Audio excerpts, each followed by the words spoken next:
If Christ is king, how should the Christian consider the kingdoms of this world?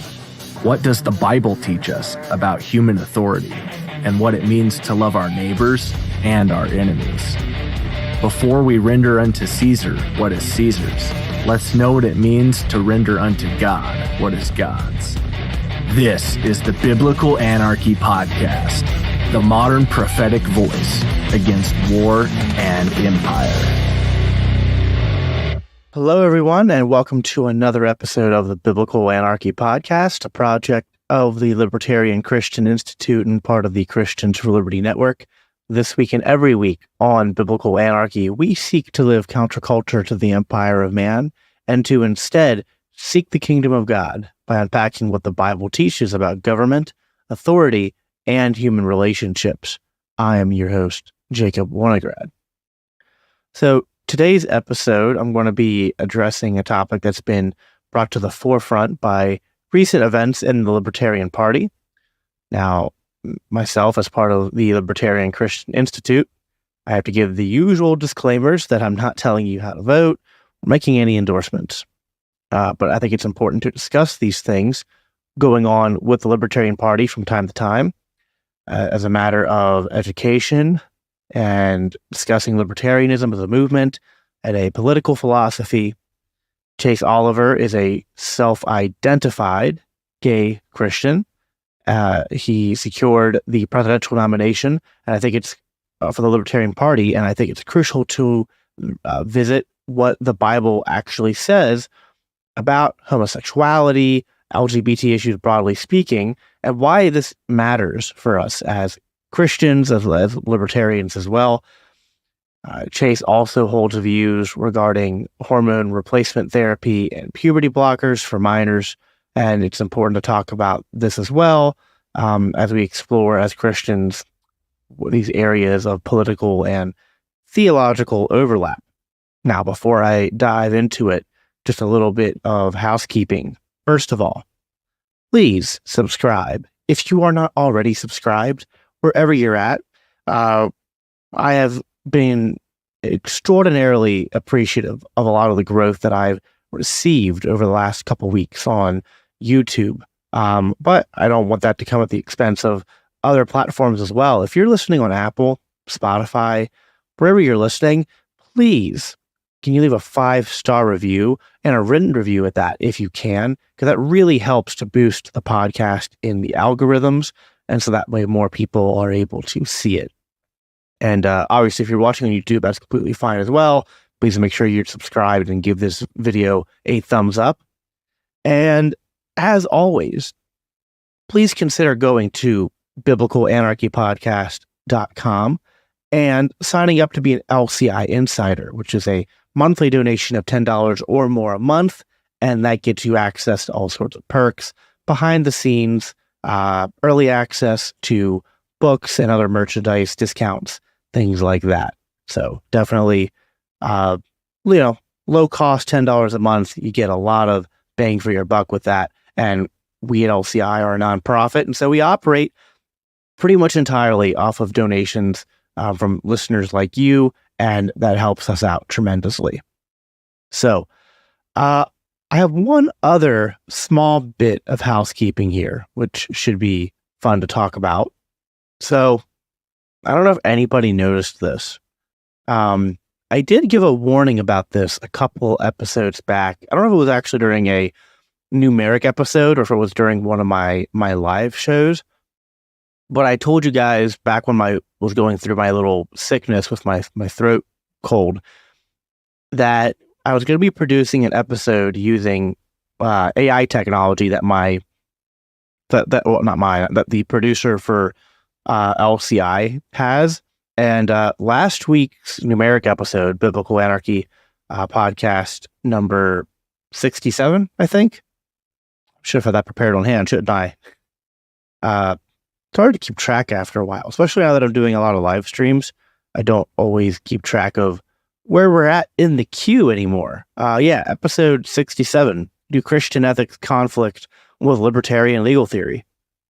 That audio and video is entirely produced using AI. So you were listening to my voice and you were looking at me, but it wasn't me and it wasn't my voice. So it's kind of cool and creepy at the same time. None of you caught it, at least in the comments that I've seen. So apparently it's somewhat passing, although I was able to go, it doesn't quite, I don't think the AI quite caught my cadence. I pause a lot and I pontificate and I can get really dramatic and pause a lot, right? The AI almost made my speech too perfect and too monotone in a way.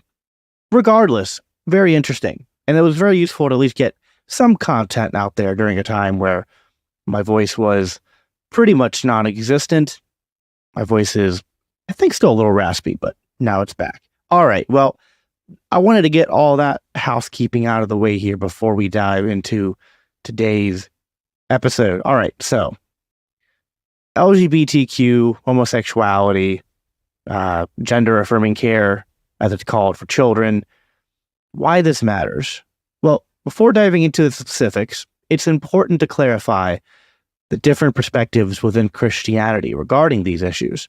Broadly speaking, there are 4 positions: side A, side B, side X, and side Y. Side A views LGBTQ as created by God, and therefore not sinful in the slightest for any of their identity being, lesbian, bisexual, transgender, gay, and even the actions themselves are not inherently sinful. God created them to want those things. That's side A.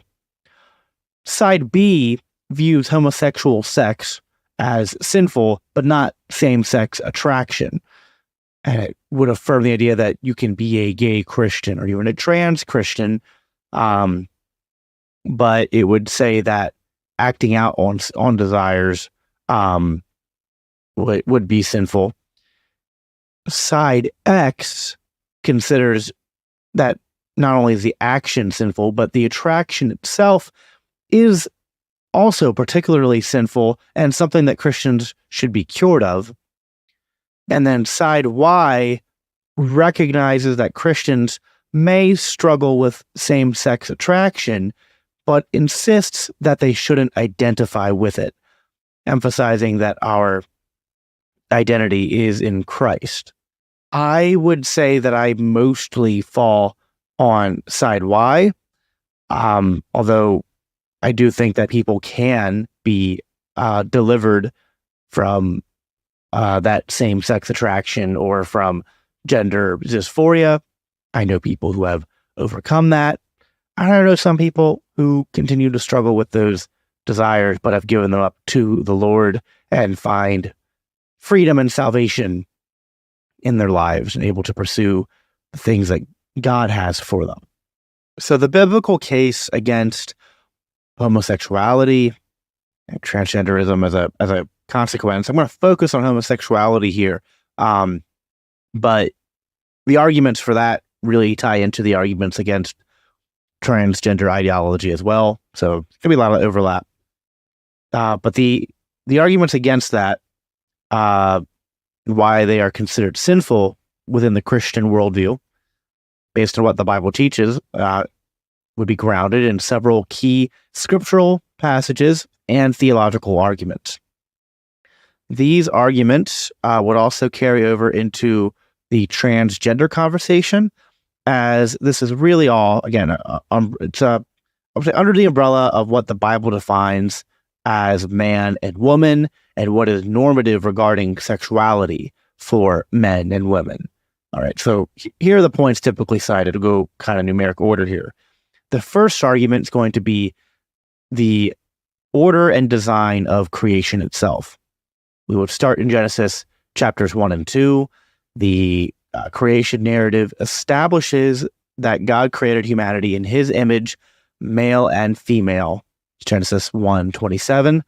And this means not that God is both male and female, or that male and female are just like these weird influx things, but rather God created humanity to be both distinctly, some of them to be distinctly male and some of them to be distinctly female. And there's a complementary nature between men and women, as is highlighted in Genesis chapter 2, verse 24, where it states that man shall leave his father and mother and be united to his wife, and they shall become one flesh.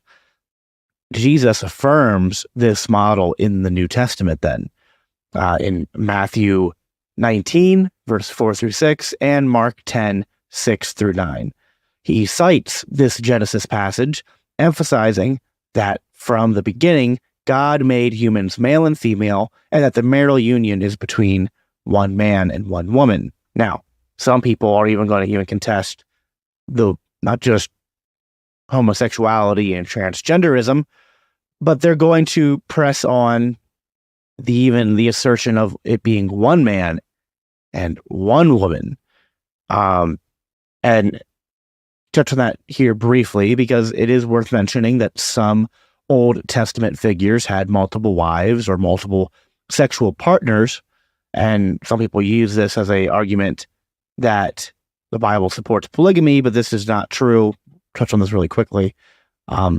Again, it says a man, not men, and it says a man shall leave his father and mother and be joined to his wife, not wives, and they'll become one flesh.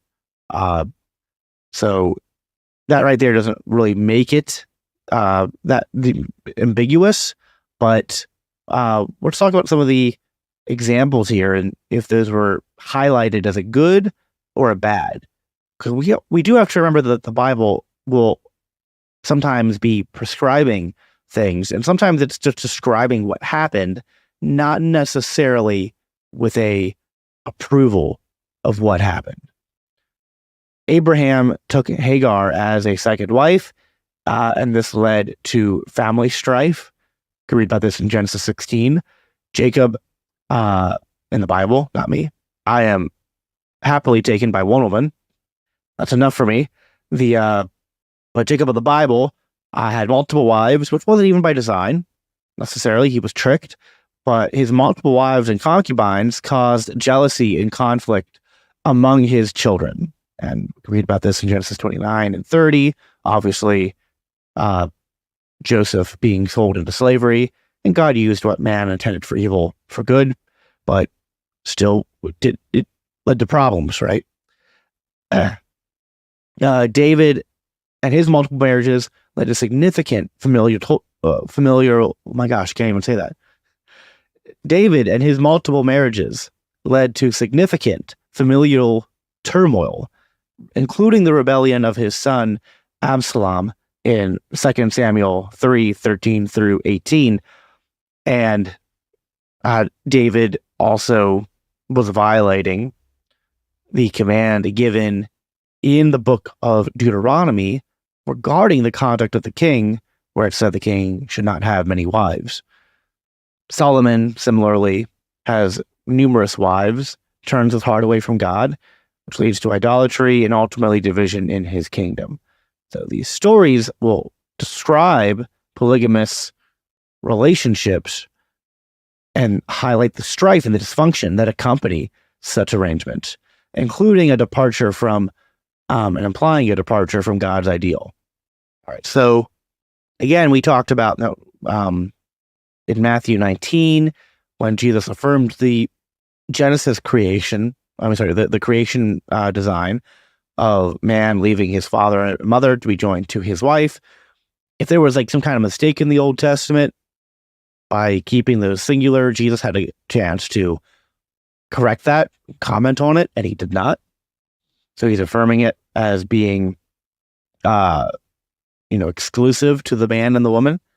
Paul in 1 Timothy 3, in 1 Timothy 12, and in Titus 1, instructs the church leaders, elders, that they must be the husband of one wife, indicating a standard of monogamy for those in positions of spiritual authority. Now, maybe some people came to the church with baggage, right? Maybe they already had multiple partners and they were sorting that out. They had messy pasts.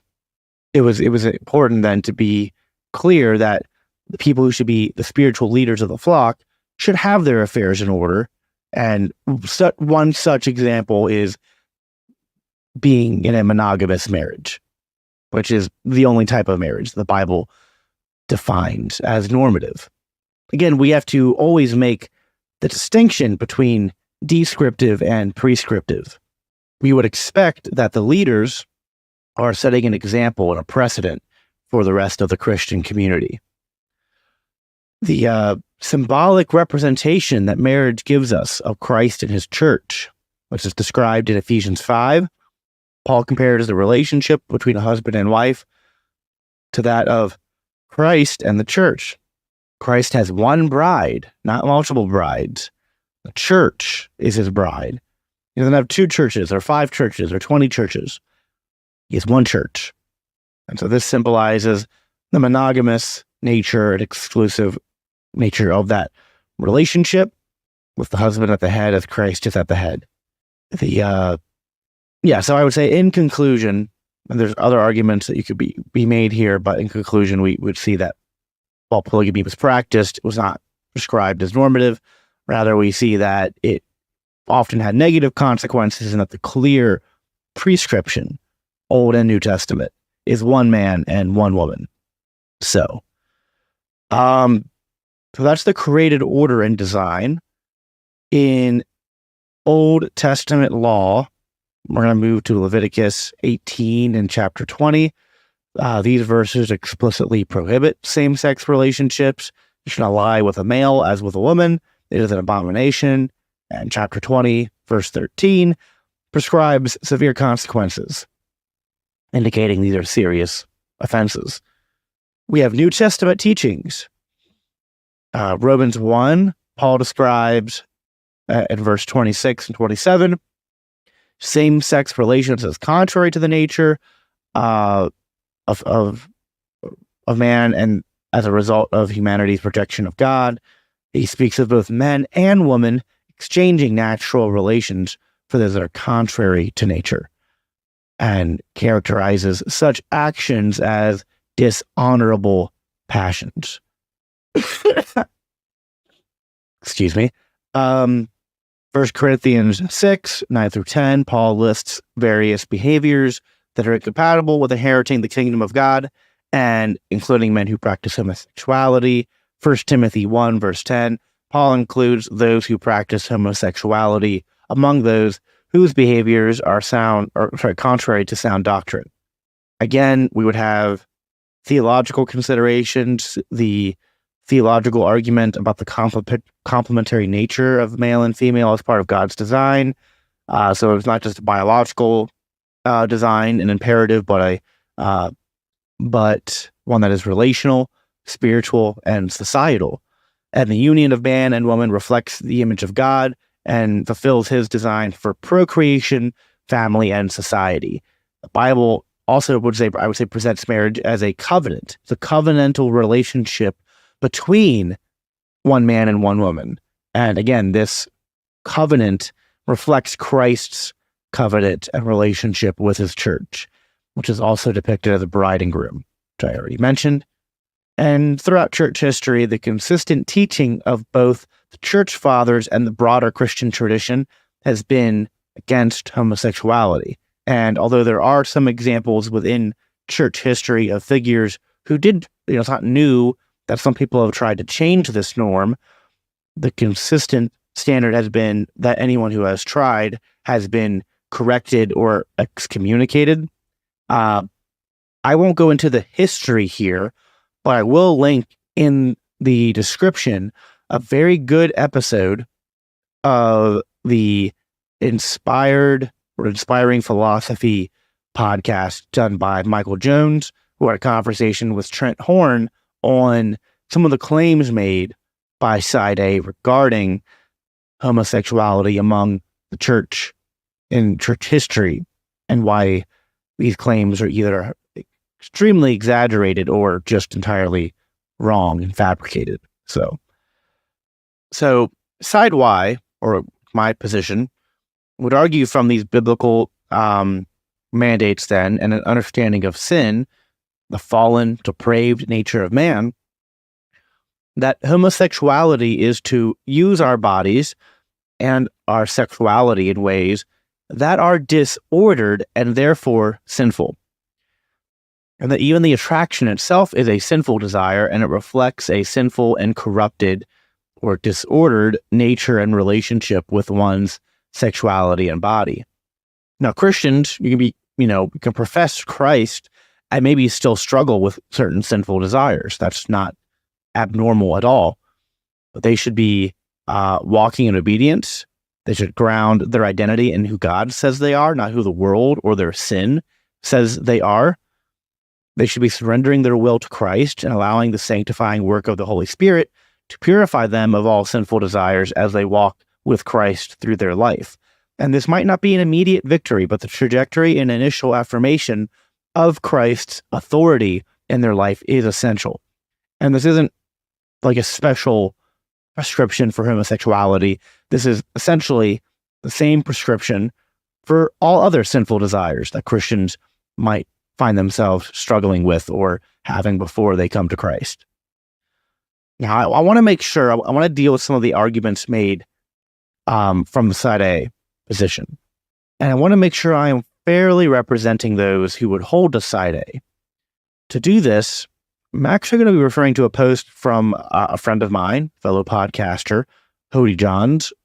He made this post a couple years ago, and he argues that the Bible does not condemn homosexuality, but in fact condemns those who do. He bases his arguments on several key points, which I'll address one by one. And again, the reason I want to use Hody here is because I know him. I think he did a good job of encapsulating a lot of these arguments, and I can have Hody on the show for a follow-up conversation after this episode airs. So the first argument Hody makes is that there's a misinterpretation of the sin of Sodom. Hody argues that the sin of Sodom was not homosexuality, but rather social injustice, gluttony, laziness, pride, and rape. His second argument is that the Leviticus verses are mistranslated and actually refer to rape, incest, and adultery, not consensual homosexual relationships. 3, Hody believes that Romans 1, 26-27, that these verses are often misread, and therefore they actually address hypocritical religious scholars rather than condemning homosexuality. Fourth argument would be that he suggests that in 1 Corinthians, the terms malakos and arsenokotai, that these Greek terms refer to undisciplined or indulgent behavior and exploitation rather than homosexuality. In Matthew 5, he posits the term raka, used by Christ, is a derogatory term for a homosexual, indicating that Jesus condemned the condemnation of homosexuality. Hody argues that Christ's example of healing on the Sabbath shows we should prioritize compassion over strict adherence to the law, and that it might be misinterpreted. Hody notes that historical Jewish scholars, rabbis, and poets openly practiced homosexual relationships, indicating that maybe they have a different understanding. And he claims that Christ condemned overall hypocritical judgment and emphasized compassion over moral condemnation. So I'm going to dive into these arguments one by one. Now, again, I want to reiterate that this isn't just me going over Biblical Theology 101 just for the sake of it. Not motivated by some kind of desire to focus on these topics. I actually think I generally don't focus on these topics. But because the Libertarian Party candidate is sort of bringing these topics to the forefront because of his own identity as being a homosexual Christian, and because of his positions, I want to first define what the Christian positions are, talk about the libertarian overlap, and then connect that to how we should be responding to things today. So let's dive into Hody's arguments here. The first being the misinterpretation of the sin of Sodom. So traditional interpretations by Jews and Christians include a condemnation of homosexual acts as part of Sodom's sin. Broader context of biblical sexual ethics, I would say, affirms this understanding. The Bible consistently frames the sin of Sodom not just as a lack of hospitality or supposed social justice failures, but also a moral and sexual perversion. The traditional reading is supported by various scriptural cross-references, such as Jude 1:7, which mentions sexual immorality and perversion as part of Sodom's transgressions. The citation, quote, "Just as Sodom and Gomorrah and the surrounding cities, which likewise indulged in sexual immorality and pursued unnatural desire, serve as an example by undergoing a punishment of eternal fire." So if the sin was only that it was violence, rape, the lack of hospitality, well then sexual immorality and violence and rape would have been the charges. Instead, the text here affirms the traditional interpretation of homosexuality being disordered and unnatural. The commentary provided by Christians such as Hody isn't entirely wrong, as it is also that they had a lack of hospitality, but where Hody is wrong is that he sort of tries to assert that this is like an exhaustive interpretation, that the lack of hospitality, the not caring about their neighbor, that's exhaustive of their sin, when no, those were just other examples that have been given by the witness of Scripture. Next, the translation and context of the Leviticus verses. So, to read Hody's argument here, he said that in the Old Testament, Leviticus 18:22 and Leviticus 20:13, which respectively read, "You shall not lie with a male as with a woman, it is an abomination, and if a man lies with a male as with a woman, both of them have committed an abomination, and they shall surely be put to death, their blood is upon them." Both abominations are listed again as toeba, which again refer to rape, incest, and adultery. More important, both use a word to refer to the act itself, mischief. This word is used only one other time in the Bible, in Genesis 49:4, where it clearly has a both an incestual and involuntary nature to the sexual encounter. So that's Hody's argument here. And so let's get into this. So toeba, abomination, is what it's translated to in Leviticus, is used broadly, including prohibitions against various sexual practices.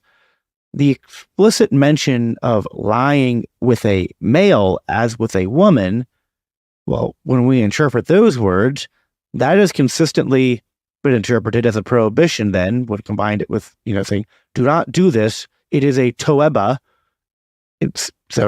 Many things could be a toeba, including a male lying with a male as with a woman. And so that's why we interpret this as a prohibition against homosexual acts. Doesn't say only if involuntary, it says as with a woman. I mean, are we to read that the male lying with the woman is rape or involuntary? Like, it doesn't say if you lie with a male in violence, it says if you lay with a male as with a woman, sort of implying that it's consensual, implying it's being done for the pursuit of what you should be doing with a woman when you lie with her. The context of these verses in chapters 18 and 20, it's listing different prohibitions, mostly sexual prohibitions, and these are meant to maintain the purity of the community. So these include incest, adultery, bestiality, but also homosexual acts. The uniformity and clarity of the language suggests that this is a comprehensive condemnation against all such behaviors. And it's not limited to just non-consensual acts. So in chapter 20, I'll also point out that it literally calls out and condemns adultery explicitly before verse 13. So would it be redundant then on Hodey's position to say that it's calling out adultery again? I would also say that we can't even read into what it says in verse 13 of chapter 20. It's impossible to read rape into that. To read it again, if a man lies with a male as with a woman, both of them have committed an abomination. They shall surely be put to death. Well, why would, if it's rape or incest or involuntary, why would they both be punished? That wouldn't follow. Rather, it's implying that their sin is both upon them, meaning that they're both guilty. So it's clearly describing consensual acts. Does not ever say, unless it's a marriage, unless it's a monogamous homosexual marriage, and marriage is never even defined as male-male or female-female. Now, regarding the word miskeve, Hodey's argument is logically fallacious. Again, he's trying to argue that because it was used in one context in Genesis, that context being incest, that would carry over. But that doesn't really follow. Here's a demonstration of why this logic is fallacious. If I was writing a book, and let's say in chapter 10, I describe a butcher butchering an animal, and I wrote that the butcher took his tool and stabbed the animal's flesh with it. But back in chapter 1, I wrote the butcher stabbed the farmer in the chest with his tool. Does the murderous context of the word stab in chapter 1 mean that the meaning of the word stab in chapter 10 also has murderous connotations? That wouldn't follow. We don't define the context or the meaning of words based upon how they can be used elsewhere. We look at the surrounding context of how that word is used in the particular passage we're looking at to give us how it's being used. Words can kind of have multiple connotations depending on how they're being used. Like if I say, I see the clouds, that's implying that I'm able to look with my eyes at something and that the light is reaching my eyes, my brain's interpreting it. Whereas if I'm in a conversation and I go, oh, I see, well, I'm not really saying like, oh, I was blind up until a second ago and now I see. No, I'm saying that, oh, I can understand your argument. And so sight there speaks to a sort of perception of a certain understanding, being able to see in a figurative way. And so words have multiple connotations, but we define and discover what those connotations are and those meanings are based on the context that they're in, not based on, oh, well, that word had this connotation in this other passage. So I don't think that's good argumentation. Let's dive into Romans 1. The text of Romans 1:26. We're going to analyze this and see if Hodey's interpretation is sensible. Again, what Hodey says is that, here we go. He says, the first chapter of Romans appears to be the most scathing, but this is only because of a careless reading. For it states that for this cause, God gave them into vile affections, for even their women did change their natural use into that which is against nature, and likewise men. The context here, he says, is supremely important. Who is them? Well, them, according to earlier verses, are men who hold the truth in unrighteousness. They are fake religious scholars who, professing themselves to be wise, they became fools. They are judgmental and pretend to be great. God magnifies their sinful nature. Their homosexuality is not a matter of sin. It is a matter of humiliation because they have condemned homosexuality as a sin. It can be a tough read, especially in the Greek translation that we have. The most important clarification comes from the very first verse of chapter 2, following the alleged condemnation. Therefore, thou art inexcusable, O man, whosoever thou art that judgest, for wherein thou judgest another, thou condemnest thyself, for thou does the same things. After reading these verses with open eyes, It is difficult to not laugh at how prophetic these verses have become. Some of the most homophobic people have themselves dabbled in homosexuality. All right, so that is Hodey's position, and let's see if that holds up to scrutiny. So let's read Romans 1, starting in verse 18 to get the context. Before this, you have Paul talking about his desire to visit Rome. Paul just kind of establishing, his general introductions like he usually does at the beginning of his writings. Verse 16 through 17, he's just talking about how the righteous will live by faith. So I'm not leaving out important context here. The context that we really need starts in verse 18. For God's wrath is revealed from heaven against all godlessness and unrighteousness of people who by their unrighteousness shall suppress the truth, since what can be known about God is evident among them. God has shown it to them. So I don't know what Hodey means here, that them is fake religious scholars. He seems to be bringing something from outside the text into this, because what Paul is talking about here is about just people. He's saying that God's invisible, I'm picking up verse 20, God's invisible attributes, that is his eternal power and divine nature, have been clearly seen since the creation of the world, being understood through what he has made. As a result, people are without excuse, for they knew God. For though they knew God, they did not glorify him as God or show gratitude. Instead, their thinking became worthless, and their senseless hearts were darkened. Claiming to be wise, they became fools, and exchanged the glory of the immortal God for images resembling mortal man, birds, and four-footed animals, and reptiles. God delivered them over in their desires of their hearts to sexual impurity, so that their bodies were degraded among themselves. They exchanged the truth of God for a lie, and worshipped and served what has been created instead of the Creator, who is praised forever. For this reason, God delivered them over to disgraceful passions. Their women exchanged natural sexual relations for unnatural ones. The men, in the same way, also left natural relations for women, and were inflamed with lust for one another. Men committed shameless acts with men, and received in their own persons the appropriate penalty of their error. So the they here is not just scholars, it's the world. It's the people who, it's saying that everyone knows God and God's moral decrees and moral, character in their heart, that this is revealed in the natural world, and that they are without excuse, and that by rejecting God, they thought themselves wise, and they erected fake gods to worship, and then were given over to sexual immorality. So I don't think Hodey is even properly interpreting this text without even diving into some of the specific language here in the Greek. Let's look at verse 26.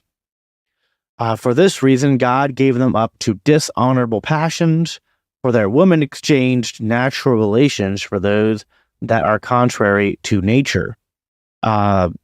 So, starting with Hared Oken, Autus, Hoteos, so that means God gave them up. This phrase indicates that God actively allowed them to follow their dishonorable passions as a consequence of their actions. And then eis pathe atemias, to dishonorable passions. So the term pathe generally means passions or desires, and atemias means dishonorable or shameful. So, and then haite garthe le auton, for their woman. And then the mete lengths eintain fusi kane cray seen eistain pare fusin, exchange natural relations for those that are contrary to nature. Mete laxen means exchanged or changed. And then where is it? Sorry, ten fusin kane means natural use or natural function, and then ice tain pare fusain means for those that are contrary to nature. So Hodey's trying to suggest that the passage about fake religious teachers who are judgmental, I've already shown that's not the case, and he's saying that the Greek is a tough read, but I'm not some great expert at Greek, but just using basic, Greek translation here, these terms don't have ambiguous meanings, and putting them together, they give us exactly what we read in the English. God gave them up to their dishonorable passions, and they exchanged natural relations. So this is straightforward. And the reading implies that the actions, the same-sex relations, are considered contrary to the natural order and are a result of God allowing them to follow their dishonorable desires as a judgment. Hodey also points out that in Romans 2, that it's warning against judgment. So the English says, therefore, you have no excuse, O man, every one of you who judges, for in passing judgment on another, you condemn yourself, because you, the judge, practice the very same things.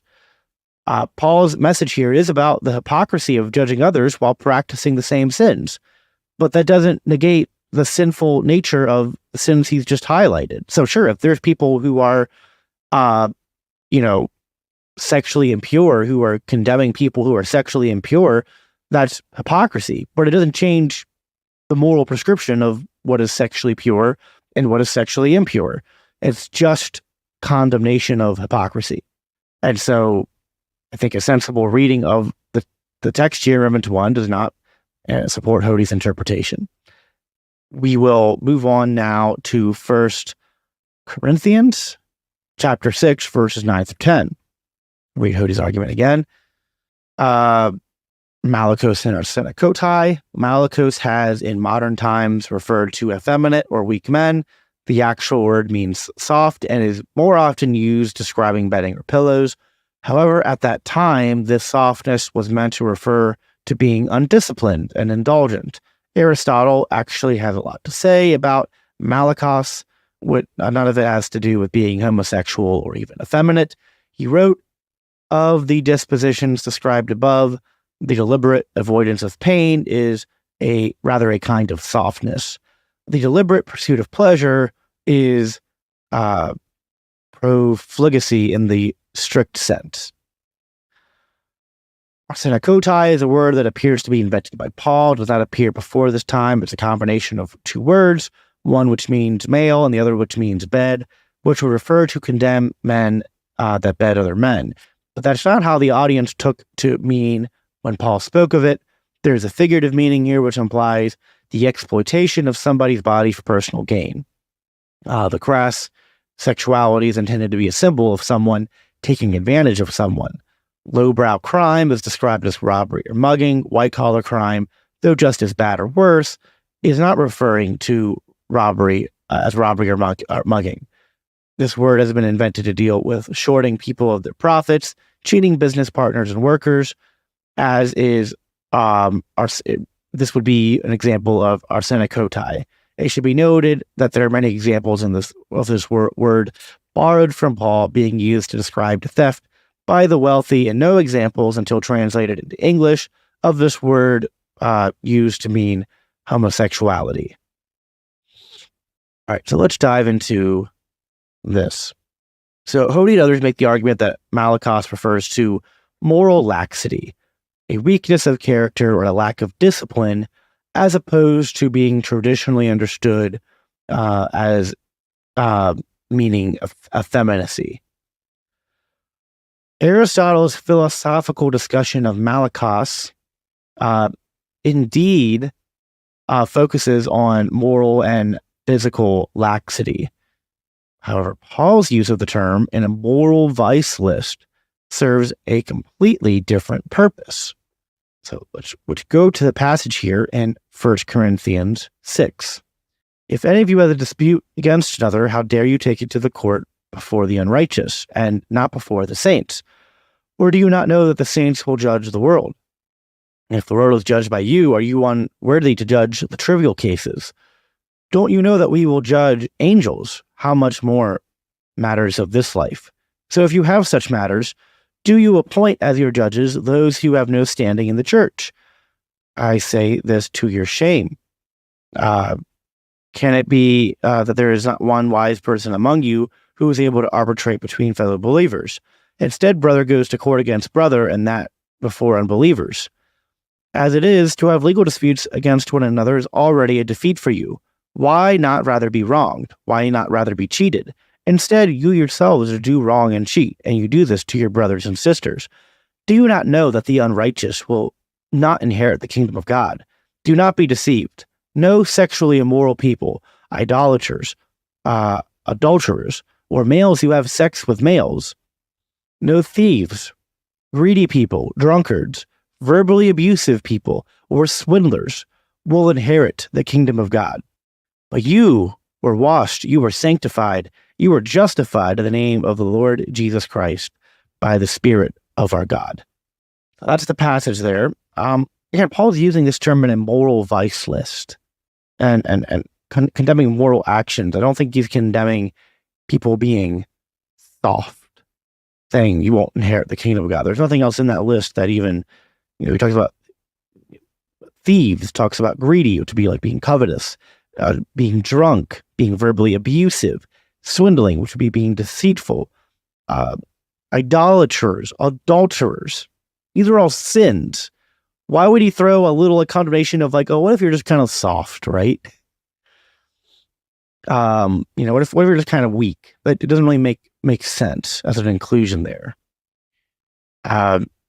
Words can have multiple connotations, as I've talked about already, depending on the context. So when Aristotle's talking about it, he's using it in a distinct way from Paul in an ethical and theological context. The placement of malakos in the vice list is significant, and it's grouped with other sexual sins, such as arsenokotai. We'll get to that in a minute. So I'd say the way that Paul's audience would have understood this list as it's being given is referring to a form of sexual immorality, which he had just listed. He said sexual immoral people, idolaters, adulterers, or males who have sex with males. So that's how it's translated in the English. So let me read this in the Greek to the best of my ability here, or at least the parts of myself, or not you that the unrighteous ones of God kingdom not will inherit. Not be deceived, neither the sexually immoral, that's pornoi, sexually immoral, nor the idolaters, nor adulterers, nor malokai, nor arsenokotai. That's what it's saying there in the Greek. So the malokai and the arsenokotai, malakos, arsenokotai, that is one right next to each other. So often when this is translated in the English, they're combining those, not putting them right next to each other, because I think they're talking about the same things. Although there are some that will include include that. So, for example, like if you're reading from the ESV, that will go nor idolaters, nor adulterers, nor men who practice homosexuality. If you read it from like the King James Version, that says nor adulterers, nor effeminate, nor abusers of themselves with mankind. So some people are combining those in modern translations. And so I think Hodey's point here is like, oh, well, this just means effeminate. So this is talking about being soft, and you can see where he tries to get his argumentation in. But I would say that Malachi is being used in the context of things that are listed as like, clear sins and being used right in conjunction with arsena koti. And so, for one, we would have to say that this not only does this grouping imply that malakos is some kind of sin, not just like a weakness in character or a lack of discipline, although it could just be that you're unrestrained, right? So if you're going to read it that way, that malakos means that like you're unrestrained in your passions. Okay, like that would still work. And so Hody could, like, there's two ways you could go with this. I could kind of agree with Hody on the term malakos or malachi, and that it's talking about being undisciplined, but that wouldn't take away from the greater point here. And one could also argue that it refers to something more grave than that when you're grouping it in that list and also grouping it with arsena koti. Now, we should talk about what arsena koti means, because Hody makes an argument that arsena koti does not mean what I think it clearly means, but to just read what he said again. Arsena koti is a word he said that Paul invented, and that it means a combination of two words, male, and the other one meaning bed, and it would appear to condemn men that bed other men, but that's not how the audience would have took it. It's a figurative meaning that identifies the exploitation of someone's body for personal gain, and that the crass sexuality is intended to be a symbol of taking advantage of someone, and he compares it to like white-collar crime, and to not be an arsena koti, to not be, and he talks about how other people have used it in this way. He says how the Sibylline oracle who commanded, do not steal seed, do not arsena koti, do not betray information, give to one who has labored his wage, do not oppress a poor man. And so that's his argument there. It's used to mean white collar thievery. He gives a couple. He says Theophilus, Bard Sains, and Epiletes. Could be getting these pronunciations wrong. I'm not always the best with the ancient name pronunciation. So let me get back to I'm jumping around here with my notes. Let's look at what arsena koti means. Arsena koti combines the words male and bed, and it's referring to some of the sexual acts within the context of listing different sexual immorality, because it talked about sex. So, like, go back to the text here. Even let's go as a King James here, because it includes that word effeminate. I'm not usually a big King James guy, but he says, neither fornicators, idolaters, adulterers, the effeminate, nor abusers of themselves with mankind. Notice he says abuser. King James goes abusers of themselves, meaning it's not abusing someone else. That, like, you're sitting against your body with someone else. And so this is being used in the context of adultery, of fornication. So he's like describing different sexual immoralities. So it kind of seem to have a sexual connotation, I would argue, based on that. Yeah, arsena koti refers explicitly to men engaging in sexual acts with other men, further underscoring that the term then malakos or malachi in the context is associated with early Christian behavior. Now, this could be an area where there's maybe, I'm trying to be generous here, there's probably some legitimate scholarly disagreement over the best way to interpret these passages.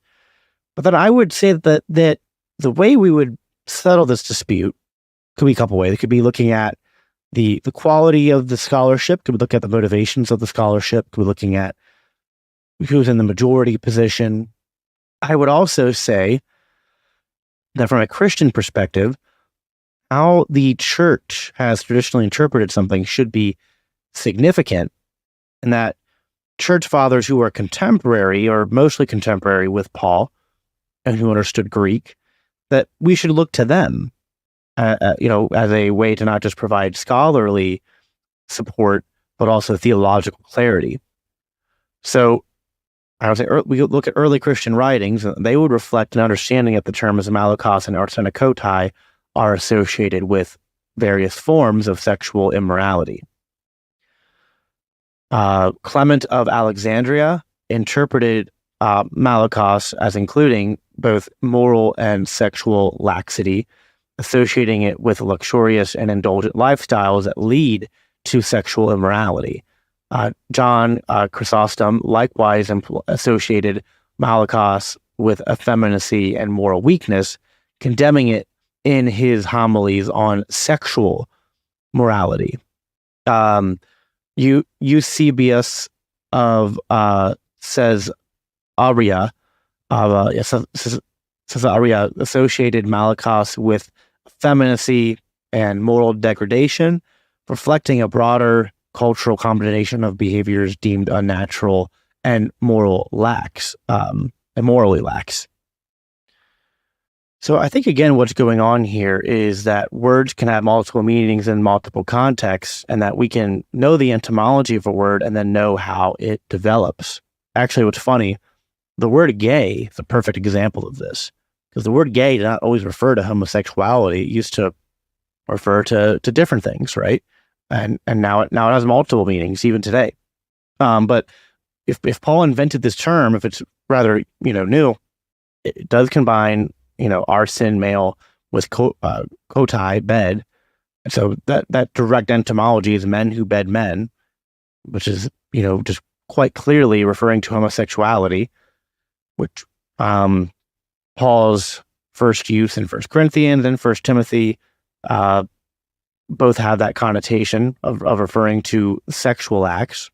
We go to 1 Timothy here, starting in verse 8. We know that the law is good. We must use it lawfully. Knowing this, the law is not made for a righteous man, but for the lawless and disobedient, for the ungodly and for the sinners, for the unholy and profane, for the murderers and the murderers of fathers and the murderers of mothers and manslayers, for the whoremongers and for them who defile themselves with mankind, for the men stealers, for liars, for the perjured persons. So very, very, very similar there, similar usage. Again, I've cited John Chrysostom and Clement of Alexandria.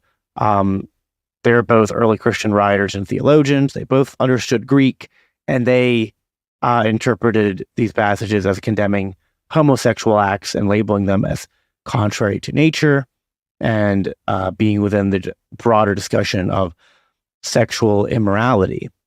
So when we look at the way the word is being used in the Bible, we look at the way the early church fathers who understood Greek and interpreted the use of those words, we come away with historical and textual evidence that the interpretation of arsenokotai and malakos there is the condemnation of all homosexual acts. Even early commentaries, such as those by the Latin Vulgate and church fathers, reinforced this understanding. Later, sort of like metaphorical uses of the term arsenokotai for broader immoral behaviors, such as exploitation, do not negate its original meaning. Words often develop secondary uses. Sometimes secondary usage becomes more popular than the original use. That happens over time, but that doesn't mean that we then read that secondary use back into the original use. There's many words in the English language that have this usage. Like, think about the word web. Like the first time the word web is used, it's describing like what spiders make. It's describing a structure made by a spider. But now we use the word web and we're talking about the internet because it's like a web, right? But when you go back and read the book Charlotte's Web, you're not like, ooh, it's talking about Charlotte's internet, right? The word tablet, originally referred to a flat slab or surface for writing, and now it refers to portable computer devices. The word spam was originally a type of canned meat product that people had didn't like, was undesirable, and now it refers to unsolicited and often irrelevant and inappropriate messages sent over the internet. We have the word mouse referring to a rodent. Now it refers to one of these, little computer mouse. Even again, like I said earlier, the word gay, think about like Christmas song, Don We Now Are Gay Apparel, so it's not talking about being homosexual there, but then it developed over time to be like, oh, he's gay, like he's attracted to men. But now there's a lot of people that go like, oh, like that's gay. And they just mean like that's dumb and it's a derogatory term. So it's funny that the word gay has evolved very similar to how arsenokotai has developed. But there was a point in time where arsenokotai was just referring to homosexuality. So like Hody has some points here, but he's overstating them. And then trying to read a development of a word over time and, how it's used colloquially and read it back into the original readings.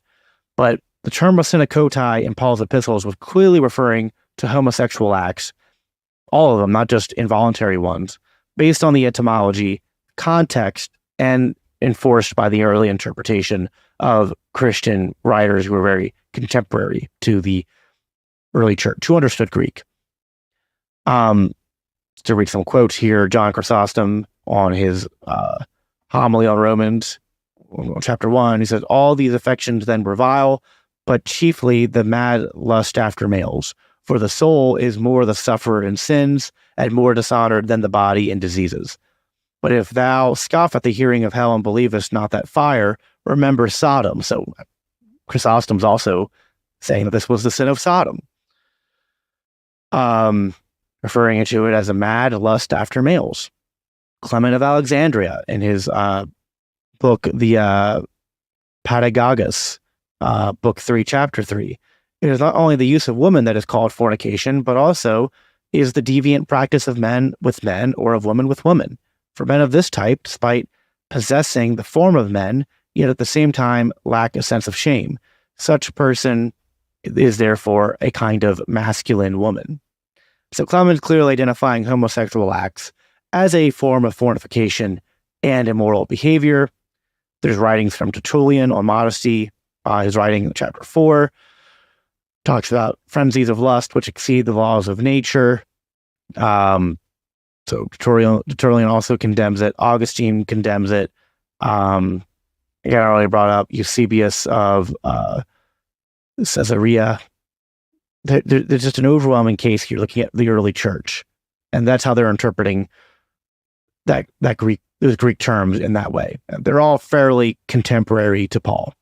So, all right, well, this will be where we stop here. I think I've done a good job at arguing against Hody's points as of so far, but we're running short on time. It's already gone longer than I expected, and but I figured I have to do this in 2 parts. So we're going to handle the rest of Hody's arguments and kind of conclude the sort of topic I wanted to talk about here in next week's episode. So I don't like doing 2-parters all the time, but sometimes that's what's necessary to really dive deep into these passages and these theological arguments. So in conclusion so far, for what we've covered already, I think that we've clearly identified that the biblical model of marriage is monogamous, heterosexual, one male, one female, as that reflects Christ and his bride, the church. Jesus affirms this teaching, and that the arguments that side A makes so far, I think I've done a good job at explaining how these are kind of playing fast and loose by taking sort of modern concepts and reading them back into the writings that were made in antiquity and trying to perform, I think, what is clear eisegesis. We'll see then in next week's episode if I can continue in addressing the rest of Hody's arguments and the side A arguments, and then excuse me, I will then wrap everything up into a bow and explain my thoughts on how this pertains to libertarianism and Christianity. And I would say, just to give you a foreshadowing to that, it's important because we have to establish what is true whenever we're pursuing not only Christian norms, but also what is true in the realm of law. And there's a growing concern among many that, well, libertarianism necessarily promotes degeneracy and sexual hedonism. And I'm saying the case does not clearly have to be that. I want to defend first what the Christianity says, and then talk about how then we as Christian libertarians, once we know what the truth is regarding the topic, how we should respond to that. So next week's episode, we'll finish these arguments against side A and then draw those conclusions on how we then deal with this as libertarians together. So that's all I have for you guys for this week's episode. Again, I super appreciate you listening in. Make sure you like, subscribe, leave a review. All that helps us. Talk to you again next week. Until then, live at peace, live for Christ. The Biblical Anarchy Podcast is a part of the Christians for Liberty Network, a project of the Libertarian Christian Institute. If you love this podcast, it helps us reach more with a message of freedom when you rate and review us on your favorite podcast apps and share with others. If you want to support the production of the Biblical Anarchy Podcast, please consider donating to the Libertarian Christian Institute at biblicalanarchypodcast.com, where you can also sign up to receive special announcements and resources related to biblical anarchy. Thanks for tuning in.